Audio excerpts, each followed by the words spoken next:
L'effort de quelqu'un dans votre vie est le reflet de son intérêt pour vous. Mesdames et messieurs, vous êtes bel et bien sur JR Monde TV et bienvenue dans votre magazine socio-culturel Qu'entre nous soit dit. Comme vous le savez, Qu'entre nous soit dit est un magazine socio-culturel qui reçoit pour vous divers acteurs ou célébrités de la société et aussi dans le domaine de la culture et des arts. Je suis Robert Messo, Simba. Et aujourd'hui, je reçois pour vous M. Clément Brelot. Il est directeur de l'épicerie Solidarité Bourges Nord. Avec lui, nous allons parler de son parcours et pourquoi il y a eu ce besoin de créer une épicerie solidaire ici à Bourges. Restez branchés, continuez de nous suivre et abonnez-vous. À tout à l'heure. Comme promis, mesdames et messieurs, nous sommes avec notre invité, M. Clément Brelot. Il est là avec nous, il va nous expliquer, comme je l'ai dit, son parcours et pourquoi il a créé cette épicerie de la solidarité à Bourges. Monsieur Clément, bonjour. Bonjour à tous, bonjour Robert.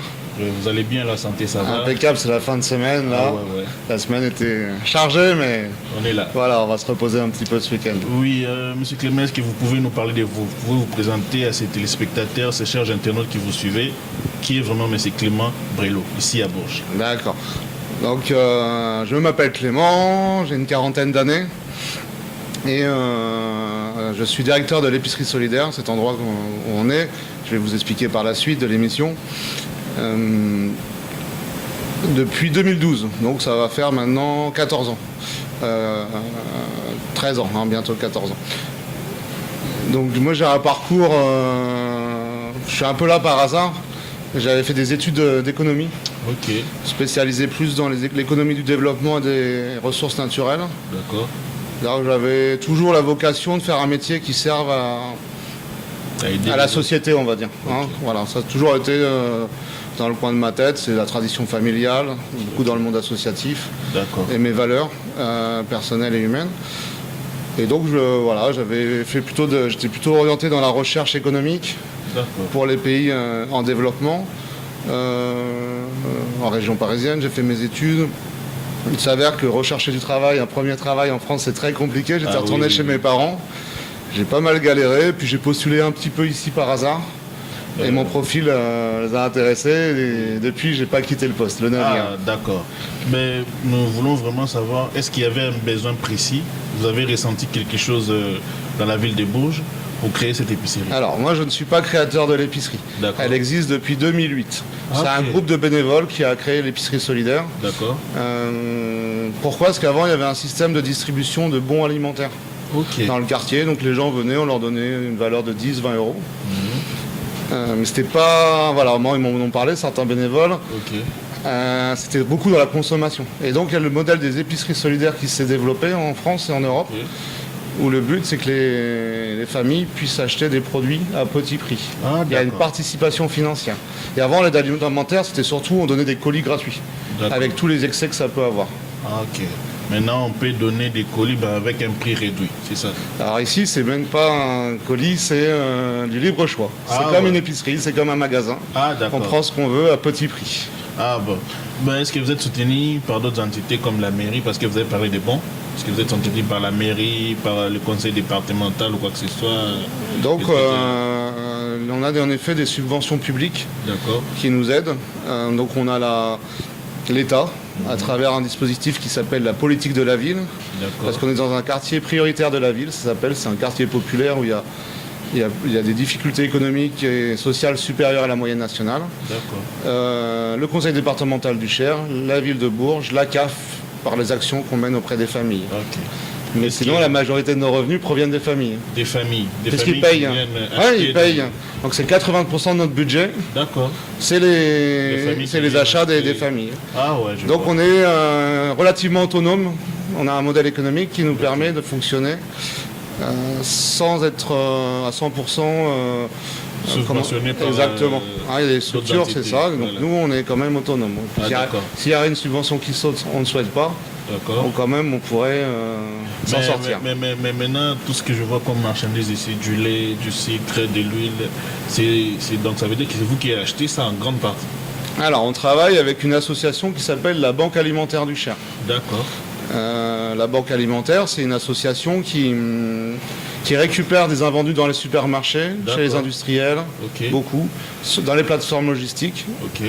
et après, ils le redistribuent aux associations caritatives. Ah, d'accord. Nous, on leur achète à 30 centimes le kilo, et après, on peut revendre comme ça les produits à petit prix auprès des familles. Okay. Donc, vous avez très bien compris, téléspectateurs ou bien internautes, vous avez bien compris, monsieur Clément Brulot. Il a bien expliqué que l'épicerie est là. C'est pas gratuit. Vous allez venir acheter des trucs, mais à un prix réduit. Il y a beaucoup de produits ici. Venez, vous êtes à Bourges, venez, vous allez trouver tout ce que vous pouvez utiliser dans la maison. Donc nous allons avec cet élan pour poser une autre question, pour savoir, à part les aliments, à part la réduction du prix, est-ce que l'épicerie fait autre chose? Par exemple, accompagner les clients qui viennent ici dans des démarches administratives, créer des cercles pour essayer d'échanger. Est-ce que l'épicerie est aussi dans cet axe-là? Bien entendu. Alors, on n'est pas un simple lieu de consommation. Donc juste pour préciser quand même, ici on est à 30% du prix du commerce, ce qui permet vraiment de réaliser des économies. Donc oui, c'est un lieu de lien social. D'accord. C'est notre vocation première. Et donc on a beaucoup d'activités complémentaires qui permettent d'accompagner au mieux les familles. Il y a les démarches administratives en effet. Classique. Là, on essaye d'aider un petit peu sur le droit des étrangers. D'accord. Je dis un petit peu parce que c'est pas évident, mais malgré tout ma collègue s'y colle, ou sinon on oriente. D'accord. Il y a des travaux d'oppression, du transport solidaire, c'est-à-dire qu'on est capable avec un camion d'aller chercher un meuble et de le livrer au domicile des personnes. Des personnes qui viennent ici. Voilà. Alors c'est pas sur un déménagement complet, mais c'est un frigo, une table, etc. Qu'est-ce qu'on propose d'autre? Des temps de cuisine, des ateliers informatifs, ça c'est très très important. C'est-à-dire qu'on fait venir des partenaires sur le droit commun essentiellement, CAF, sécurité sociale, l'emploi. Mardi à 9h, il y a un atelier ici sur la réalisation d'un CV, comment bien faire son CV et voir s'il est adapté ou pas. Sur la santé, voilà. Il y a aussi des permanences où ils viennent pendant la vente, notamment sur la santé mentale, sur le dépistage du cancer, sur beaucoup de points comme ça. Il y aura une juriste aussi qui va venir bientôt, une juriste d'Imani sur le droit des étrangers également. Ok. Donc vous voulez réaliser votre CV, vous voulez vous réinsérer vous voulez avoir des explications claires pour l'administration, vous pouvez faire un tour ici. On va vous présenter quelqu'un qui peut vous aider. Mais après, est-ce que l'épicerie peut recevoir des stagiaires? Ah oui, ça. Les stagiaires pour... Ça, nous, on est une usine à stagiaires ici. Ok. Pourquoi? Déjà, c'est notre vocation première. On est associatif, donc on est là pour aider les personnes. Beaucoup de jeunes ou moins jeunes, c'est des adultes. C'est difficile de trouver un stage en France. Oui, oui. Et alors surtout quand on est dans les milieux populaires, puisqu'on a moins de réseaux. D'accord. Et donc, trouver des stages, c'est complexe. Il y a de plus en plus de demandes de stages. Donc nous, on a cette vocation-là. En 2024, je crois qu'on a accueilli 80 stagiaires sur l'année. C'est énorme. Parce qu'aussi, en plus, on fait tous les métiers. Tous, j'exagère, on n'est pas mécanicien. Mais on a beaucoup de métiers. On fait de la vente, de la logistique, de l'administratif, du social, de la communication. Ça pourrait être même de l'informatique, du marketing, voilà. Donc ça permet d'ouvrir plusieurs champs et on a aussi la découverte d'un métier. J'ai une question qui m'est venue comme ça. Est-ce que l'épicerie est accessible à tout le monde? Quand je dis à tout le monde, je parle de toutes sortes de couches. Parce que j'ai remarqué qu'il y a beaucoup de demandeurs d'asile, comme on dit, ou bien il y a beaucoup de gens qui sont en situation un peu précaire. Est-ce que c'est seulement pour eux ou bien ça peut être accessible pour tout le monde? Alors ça, la question est très bonne, sinon j'allais vous reprendre. Tu as l'air de venez tous. Non. Pourquoi? Donc c'était une épicerie sociale, solidaire, et donc sur critères sociaux. D'accord. Bien entendu, c'est pas ouvert au grand public. Ouais. La démarche pour venir ici, il faut voir une assistante sociale ou un travailleur social qui va déterminer si la famille elle est dans le besoin, selon ses propres critères. D'accord. Voilà. Et après, elle nous les oriente. Quand il y a le dossier, nous, on va leur procurer une carte à la famille pour venir pendant 1 an. Ok. Donc on a dans notre public des familles. Pourquoi? Parce que la vie en France, elle est pas si facile. On est un pays très riche. On doit être 5e puissance mondiale maintenant. Mais après, malgré tout, il y a beaucoup de pauvreté. Après, c'est une année là. Qu'est-ce qui arrive? Vous continuez... Ils peuvent venir acheter des fruits et légumes un petit peu, puis on continue à communiquer. Ah, ok. Mais voilà, la France, c'est un pays riche, mais il y a beaucoup de pauvreté.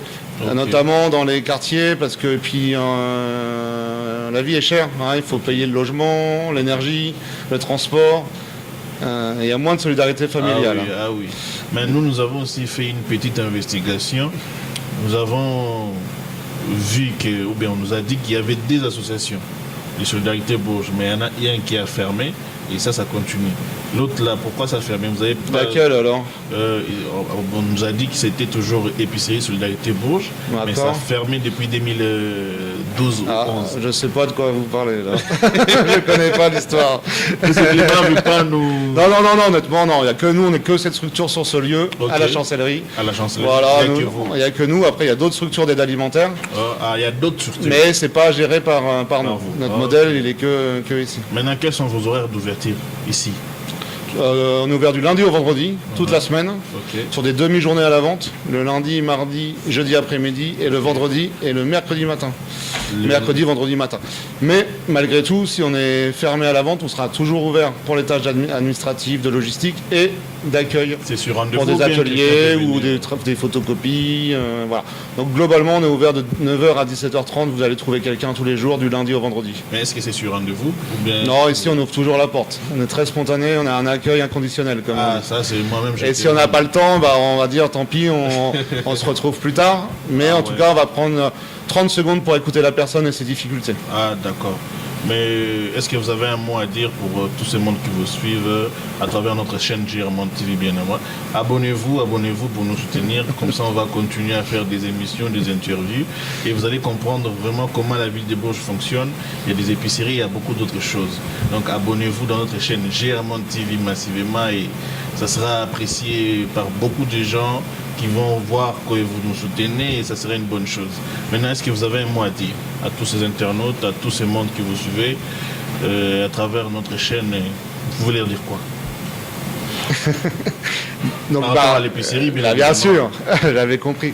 Donc ici, on a une j'ai pas tout à fait répondu à votre question tout à l'heure, mais sur les demandeurs d'asile, sur les publics migrants, oui, c'est une population importante.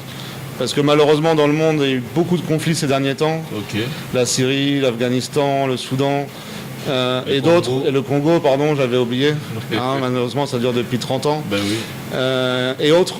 Et donc, il y a des vagues migratoires pour se réfugier et puis pour avoir une meilleure vie.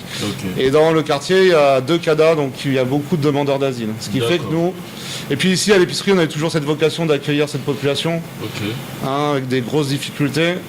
Et donc au moins, au niveau alimentaire, ils peuvent se restaurer. Et également sur le plan humain, ils peuvent trouver un endroit chaleureux. Et donc là, ici, on a l'épicerie, là, vous voyez peut-être un petit peu, mais on a les drapeaux du monde entier. Oui. Le Congo, Kinshasa est derrière vous. Mais sinon, Brazzaville... Notre réalisateur va illustrer ça, ne vous en faites pas. Toute l'Afrique, l'Amérique, l'Europe... Voilà, on représente c'est à peu près les populations qui viennent à l'épicerie, un lieu central du quartier. Et on aime beaucoup accueillir ces personnes. Mais est-ce qu'il y a moyen de faire du bénévolat? Oui. Ici, on n'est que 4 salariés. C'est pas beaucoup, parce qu'on a des gros volumes. Mais on a la chance qu'on a plus de 100 bénévoles, 130 en 2024, qui viennent tous les jours, qui s'impliquent énormément pour les fonctions de caisse, pour gérer les caisses, pour l'approvisionnement, pour la cuisine, pour plein de petites tâches. Et donc, ils viennent régulièrement. Et c'est vrai que même dans ce public-là, on a beaucoup de demandeurs d'asile. Pourquoi? Parce que quand ils arrivent en France, en Europe, souvent c'est des gens qui ont travaillé dans leur pays, qui étaient très actifs. Ils se retrouvent ici à ne rien faire. C'est très difficile, de la loisiveté, de rester à la maison. Et donc, ils viennent ici pour nous aider, pour aussi trouver une famille, un réconfort, un lieu d'accueil. C'est aussi l'occasion, malgré tout, d'avoir une petite attestation qui va aider à la préfecture. Mais même si on vient pour ça, après, on l'oublie. Généralement, on se sent bien ici. Et moi, je les accueille toujours dignement, on va dire. Ben oui. Parce que quelqu'un qui vient, pareil. Je vous parlais pour les démarches. Un bénévole qui demande du bénévolat, on va pas lui donner de rendez-vous. On va dire ok, tu vas commencer là, tu vas aller chercher un frigo à tel endroit, tu vas aller trier les légumes, tu vas te mettre à la caisse pour rendre la monnaie. Voilà, il y a toujours quelque chose. Si ça lui plaît pas, il revient pas, mais ce qui est rare. Mais on est directement utile en venant à l'épicerie solidaire. Ah ouais, question d'intégration, vous faites un grand travail, on vous en félicite d'ailleurs. Merci beaucoup. Donc c'est une bonne chose. Et c'était vraiment un réel plaisir de vous avoir sur notre plateau. Et merci beaucoup d'avoir répondu à notre invitation. Et nous espérons que ce n'est pas la dernière fois quand même. Avec plaisir. Voilà. On a d'autres actions aussi, je ne vous ai pas parlé, mais ouais, vous pouvez. Bien sûr, on a des actions, ce qu'on appelle des temps forts collectifs. Ok. Donc la fête de Noël, fête de voisins et surtout un grand carnaval qu'on va développer là sur les années futures 2026, 2027, 2028. Okay. Carnaval du monde qui aura lieu dans le quartier et on essaye vraiment de le développer, de mettre plus de moyens et notamment des ateliers préparatoires et puis prendre le talent de chacun pour réellement faire une fête Ce projet-là est aussi ouvert magnifique. À tout le monde. Là, pour le coup, c'est ouvert à tout le monde. Les jeunes, les plus âgés. Voilà, tout le monde. exactement. On va faire des ateliers, couture, chansons, décors. Et si quelqu'un y a des gens qui veulent vous donner des dons, par exemple, des tissus, des machines à coudre, tout ça. On est en recherche. En effet, on est en recherche. Il faut voir ma collègue, la grande Asmena. Okay. On recherche des machines, des déguisements aussi. Il y a peut-être plein de gens qui ont ça dans leur coffre, là, dans leur malle, qui ne les utilisent plus. Ils peuvent nous les donner. Okay. Pour que du fil, des boutons, des choses pour faire des masques, des chapeaux, peu importe. Tout ce qui peut nous aider à faire des déguisements, décors et d'en rendre une fête magnifique. En tout cas, merci beaucoup. De rien. Voilà, merci à vous. C'était un plaisir d'être avec vous et j'espère, comme j'avais dit, c'est pas la dernière fois. Avec plaisir. Oui. Donc justement, même par rapport à toutes ces actions qu'on va mener, vous serez les bienvenus. Voilà. Vous avez entendu, très chers téléspectateurs, nous sommes les bienvenus pour toutes ces actions-là. On va répondre présent. Et voilà, mesdames et messieurs, nous sommes à l'épicerie Solidarité Bourges. Comme je vous avais dit, on est là. Voici l'épicerie Solidarité Bourges. L'épicerie Solidarité Bourges est située dans le quartier de la Chancellerie, dans la ville des Bourges, au centre Val-de-Loire, ici en France. Cette épicerie donne accès à des denrées alimentaires et des produits de première nécessité aux personnes et aux familles qui disposent de faibles ressources. Donc si vous n'avez pas vraiment beaucoup de ressources, ou bien si vous avez un projet, par exemple de logement, si vous avez un projet par exemple de la mobilité ou bien des projets de formation, voici une épicerie qui va vous aider. Vous êtes à Bourges ici, à la Chancellerie, vous êtes à Jubjon, vous êtes au niveau des centres de charge, venez ici, vous allez trouver, tous les produits sont là. Et l'épicerie Solidarité Bourges Nord est située précisément aux avenues 7 rue Jean Rameau, 18 000 Bourges. Donc venez nombreux, venez ici, vous n'allez pas être déçus. Je vous remercie de nous avoir suivis. Je ne peux jamais terminer cette émission sans avoir remercié celui qui était à la réalisation, M. Gilles Ntima. Il fait tout ici, moi je l'appelle les Manitou. Donc abonnez-vous sur notre chaîne GRM TV et vous ne serez pas déçus. Dans moi, votre humble serviteur Robert Besso, les Rois Lions Simba King of Bourges, je vous dis prochainement.